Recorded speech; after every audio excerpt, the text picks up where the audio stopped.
নমস্কার বন্ধুরা, আজকে শেয়ার করব ঢ্যাঁড়স বা ভেন্ডি রেসিপি। ঢ্যাঁড়স একবার এভাবে রান্না করে দেখুন, বাড়ির বড় থেকে ছোট সবাই ভীষণই পছন্দ করবে।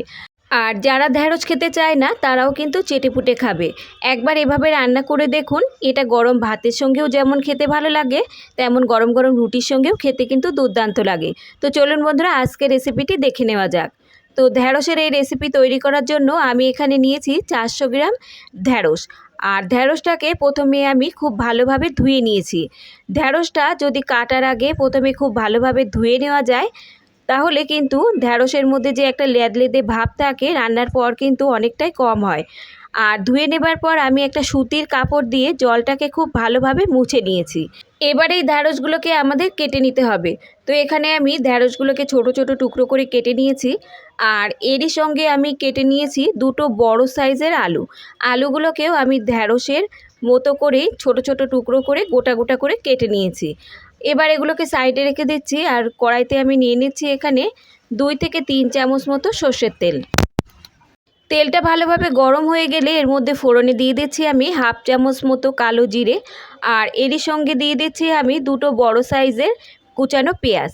তবে বন্ধুরা, আপনারা যারা সম্পূর্ণ নিরামিষভাবে খেতে চান তারা পেঁয়াজটা বাদ দিয়ে এভাবে রান্না করলে তাতেও কিন্তু খেতে দুর্দান্ত লাগবে। এবার এই পেঁয়াজটাকে আমাদের ভেজে নিতে হবে। আর পেঁয়াজটাকে আমাদের ততক্ষণ ভেজে নিতে হবে যতক্ষণ না এই পেঁয়াজটা একটু নরম হয়ে যায়। আর যখন একটু হালকা লালচে রং ধরে যাবে ততক্ষণ পর্যন্তই পেঁয়াজটাকে আমাদের ভেজে নিতে হবে। হাই ফ্লেমে দিয়ে 1 থেকে 2 মিনিট মতো ভাজার পর দেখুন পেঁয়াজটা কিন্তু নরম হয়ে গেছে আর হালকা ভাজা ভাজা হয়ে গেছে। এই রকম যখন পেঁয়াজটা হালকা যখন ভাজা ভাজা হয়ে যাবে তখন কিন্তু এর মধ্যে যোগ করতে হবে আলু। আলুটাকে এবার লো টু মিডিয়াম হাইতে দিয়ে আরও 1 থেকে 2 মিনিটের মতো সময় ধরে পেঁয়াজের সঙ্গে ভেজে নিতে হবে। ঢ্যাঁড়স কিন্তু আমরা নানাভাবে রান্না করে থাকি, তবে এভাবে একবার রান্না করে দেখবেন। অনেকেই কিন্তু ঢ্যাঁড়স খেতে চায় না, তারাও কিন্তু চেটেপুটে খাবে। তো 2 মিনিট মতো আলুটাকে ভাজার পর এবার আলুর পরিমাণ অনুযায়ী এখানে যোগ করে দিচ্ছি লবণ। লবণ কিন্তু আমরা পরেও যোগ করব, তাই এখানে কিন্তু প্রথমে একটু কম দিতে হবে। আর দিয়ে দিচ্ছি এখানে হলুদ গুঁড়ো।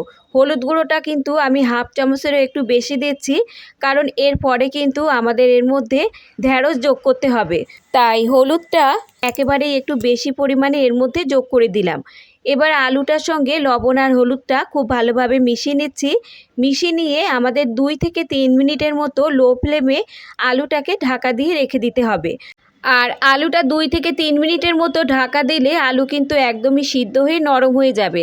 আলু কিন্তু প্রথমেই এভাবে একটু নরম করে নিতে হবে। তো এবার আলুটাকে ঢাকা দিয়ে রেখে দিচ্ছি একদম লো ফ্লেমে মাত্র 2 থেকে 3 মিনিটের মতো। ফিরে আসছি আমি 2 থেকে 3 মিনিট পর। আর ঢাকনাটা তুলে নিচ্ছি। আর এবার চেক করে নেব আলু সিদ্ধ হলো কিনা। তো দেখতেই পাচ্ছেন আলু কিন্তু এখানে পুরো সিদ্ধ হয়ে নরম হয়ে গেছে। তো এরকম যখন নরম হবে তখন কিন্তু আমাদের এখানে ঢ্যাঁড়সটা যোগ করতে হবে। এবার যোগ করে দিচ্ছি কেটে রাখা ঢ্যাঁড়সগুলো। আর ঢ্যাঁড়স কিন্তু সিদ্ধ হতে খুব বেশি সময় লাগে না, মাত্র 3 থেকে 4 মিনিটের মতো সময় লাগবে। আর এভাবে ঢ্যাঁড়স যদি পরে আপনারা যোগ করেন তাহলে দেখবেন ঢ্যাঁড়সটা ভাজার পরেও ঢ্যাঁড়সের যে রং সেটা কিন্তু নষ্ট হয়ে যাবে না।